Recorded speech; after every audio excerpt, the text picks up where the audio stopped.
എല്ലാവർക്കും നമ്മുടെ ചാനലിലേക്ക് സ്വാഗതം. ഇന്ന് നമ്മളൊരു ചോക്ലേറ്റിൻ്റെ റെസിപ്പിയാണ് ചെയ്യുന്നത്. ബൗണ്ടി ചോക്ലേറ്റ് നമുക്ക് വീട്ടിൽ തന്നെ തയ്യാറാക്കി എടുക്കാം. വെറും 3 ചേരുവകൾ വെച്ചിട്ടാണ് നമ്മളിത് ചെയ്യുന്നത്. ആരെങ്കിലും നമ്മുടെ ചാനലിലേക്ക് ആദ്യമായിട്ട് വന്നിട്ടുണ്ടെങ്കിൽ ഒന്ന് ചാനൽ സബ്സ്ക്രൈബ് ചെയ്യാൻ മറക്കല്ലേ. അപ്പോൾ ബൗണ്ടി ചോക്ലേറ്റ് തയ്യാറാക്കാൻ വേണ്ടിയിട്ട് ഞാൻ ഒരു ബൗളിലേക്ക് 2 കപ്പ് ഡെസിക്കേറ്റഡ് കോക്കനട്ട് ചേർത്ത് കൊടുത്തിട്ടുണ്ട്.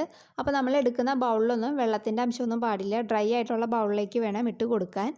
അപ്പോൾ ഡെസിക്കേറ്റഡ് കോക്കനട്ട് എന്ന് പറഞ്ഞാൽ നമുക്ക് മേടിക്കാൻ കിട്ടും മാർക്കറ്റിൽ നിന്ന്. തേങ്ങ ഉണങ്ങിയ രൂപത്തിലുള്ളത് പാക്കറ്റായിട്ട് കിട്ടും. അപ്പോൾ അതാണ് ചേർത്ത് കൊടുത്തിരിക്കുന്നത്. ഇനി ഇതിലേക്ക് ഒരു 3/4 കപ്പ് കണ്ടൻസ്ഡ് മിൽക്ക് ഞാൻ ചേർക്കുന്നുണ്ട്. അപ്പോൾ മധുരത്തിൻ്റെ അളവ് നിങ്ങളുടെ ഇതിനനുസരിച്ചിട്ട് ചേർക്കുക. ഇതിപ്പോൾ അത്യാവശ്യം നല്ല മധുരമുണ്ട് 3/4 കപ്പ് എന്ന് പറയുമ്പോൾ. ഇനിയിപ്പോൾ നമുക്ക് നന്നായിട്ടൊന്ന് മിക്സ് ചെയ്ത് കൊടുക്കാം. ഞാനിപ്പോൾ കൈ വെച്ചിട്ട് തന്നെയാണ് നന്നായിട്ട് മിക്സ് ചെയ്ത് എടുക്കുന്നത്. നമ്മുടെ തേങ്ങയിലേക്ക് ആ മിൽക്ക് മെയ്ഡ് എല്ലാവരും കൂടി ചേർന്നിട്ട് നന്നായിട്ട് കിട്ടണം. അപ്പോൾ അതാ ഞാനിവിടെ യോജിപ്പിച്ചെടുത്തിട്ടുണ്ട്. ഇനിയിപ്പോൾ നമുക്ക് ഇതിൻ്റെ മധുരമൊക്കെ ഒന്ന് ചെക്ക് ചെയ്ത് നോക്കാം. ഇതിപ്പോൾ നല്ല മധുരമൊക്കെ ആയിട്ട് ഇരിക്കുന്നുണ്ട്. ഇനിയിപ്പോൾ നമുക്കിതൊന്ന് ഷേപ്പ് ചെയ്തെടുക്കാം. ബൗണ്ടി ബാറിൻ്റെ പോലെ ഷേപ്പ് ചെയ്തെടുക്കാം. അപ്പോൾ അതാ ഞാനിപ്പോൾ ഒരു ചെറിയ പോർഷൻ ഇതേപോലെ എടുത്തിട്ട് ഇതാ കയ്യിൽ വെച്ചിട്ട് ഇതേപോലെ ഒന്ന് ഷേപ്പ് ചെയ്തെടുക്കുകയാണ് കേട്ടോ. കണ്ടില്ലേ, ഇതേപോലെയാണ് എടുക്കുക. അപ്പോൾ ഇതേപോലെ തന്നെ നമുക്ക് ബാക്കിയിരിക്കുന്നത് എല്ലാവരും ഒന്ന് ഷേപ്പ് ചെയ്തെടുക്കാം. അപ്പോൾ അതാ ഞാൻ എല്ലാവരും റെഡിയാക്കി എടുത്തിട്ടുണ്ട്. അപ്പോൾ 2 കപ്പിൽ നിന്ന് എനിക്കൊരു 18ഓളം മീഡിയം സൈസിലുള്ള ഷേപ്പ് ഞാൻ ചെയ്തെടുത്തിട്ടുണ്ട്. ഇനിയിപ്പോൾ നമുക്കിതൊന്ന് സെറ്റ് ആവാനായിട്ട് ഫ്രീസറിലേക്ക് വെക്കാം. അപ്പോൾ ഒരു അരമണിക്കൂർ തൊട്ട് 1 മണിക്കൂർ വേണമെങ്കിൽ നിങ്ങൾക്ക് വെക്കാം. അരമണിക്കൂറുള്ളിൽ തന്നെ നമുക്കിത് എന്തായാലും സെറ്റായി കിട്ടും. അപ്പോൾ ഞാനിപ്പോൾ ഒരു അരമണിക്കൂർ ഫ്രീസറിലേക്ക് ഇത് അടച്ച് വെക്കുകയാണ്. അപ്പോൾ ആ നേരം കൊണ്ട് നമുക്ക് ഇതിലേക്ക് വേണ്ട ചോക്ലേറ്റ് റെഡിയാക്കി എടുക്കാം. അതിന് വേണ്ടിയിട്ട് ഞാനിവിടെ ഒരു 200 ഗ്രാം ഡാർക്ക് ചോക്ലേറ്റാണ് എടുത്തിരിക്കുന്നത് കേട്ടോ. അത് ഞാനൊരു ബൗളിലേക്ക് ഇട്ട് കൊടുത്തിട്ടുണ്ട്. ഇനിയിപ്പോൾ നമുക്കിതൊന്ന് ഡബിൾ ബോയിൽ ചെയ്തെടുക്കാം. അപ്പോൾ അതിന് വേണ്ടിയിട്ട് സ്റ്റവ് ഓണാക്കി ഞാൻ ഒരു പാത്രത്തിലേക്ക് കുറച്ച് വെള്ളം ഒഴിച്ച് വെച്ചിട്ടുണ്ട്.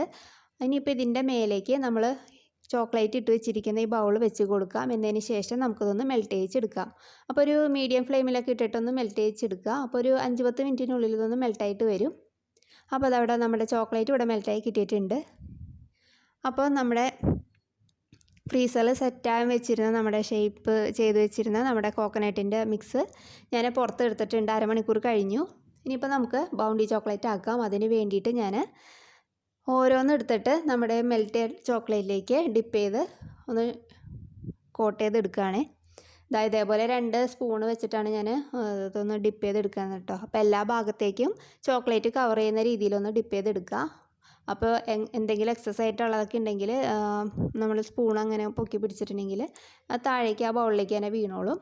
എന്നതിന് ശേഷം ഞാനിപ്പോൾ ഇതൊരു ബട്ടർ പേപ്പറിലേക്കാണ് വെച്ച് കൊടുക്കുന്നത്. അപ്പോൾ നിങ്ങളുടെ കയ്യിൽ ബട്ടർ പേപ്പർ ഇല്ലെങ്കിൽ സാധാരണ ഒരു പ്ലേറ്റിലേക്ക് വെച്ചാലും മതി. അപ്പോൾ ഇതേപോലെ ഞാൻ എല്ലാവരും റെഡിയാക്കി എടുക്കുകയാണ് കേട്ടോ. ഇനിയിപ്പോൾ നമുക്കിതൊന്ന് ഫ്രീസറിലേക്ക് വീണ്ടും 1 മണിക്കൂറൊന്ന് സെറ്റ് ആവാനായിട്ട് വെക്കാം. എന്നതിന് ശേഷം നമുക്ക് നോക്കാം. അപ്പോൾ അതവിടെ ഒരു 1 മണിക്കൂർ കഴിഞ്ഞിട്ടുണ്ട്. ഞാൻ നമ്മുടെ ചോക്ലേറ്റൊക്കെ പുറത്തേക്ക് എടുത്തു. ഇതാ കണ്ടില്ലേ, നല്ല അടിപൊളിയായി കിട്ടിയിട്ടുണ്ട് നമ്മുടെ ബൗണ്ടി ചോക്ലേറ്റ്. അപ്പോൾ ഇനിയിപ്പോൾ ഷോപ്പിൽ നിന്നൊന്നും മേടിക്കാൻ നിൽക്കണ്ട. നമുക്ക് ഈ 3 ചേരുവകൾ ഉണ്ടെങ്കിൽ വീട്ടിൽ തന്നെ തയ്യാറാക്കി എടുക്കാൻ പറ്റുന്നതാണ്. അപ്പോൾ നിങ്ങൾ എന്തായാലും ഒന്ന് ട്രൈ ചെയ്ത് നോക്കാൻ മറക്കരുത്. കുട്ടികൾക്ക് എന്തായാലും ഇഷ്ടപ്പെടും, വീട്ടിൽ ചെയ്ത് കൊടുക്കുന്നതല്ലേ. അപ്പോൾ നിങ്ങൾക്ക് ഇതേപോലെ ഉണ്ടാക്കി വെക്കുകയാണെങ്കിൽ ആവശ്യത്തിന് കുട്ടികൾക്ക് എടുത്ത് കൊടുക്കാം. അപ്പോൾ നമുക്ക് നല്ലൊരു വീഡിയോ ആയിട്ട് അടുത്ത ദിവസം കാണാം. താങ്ക്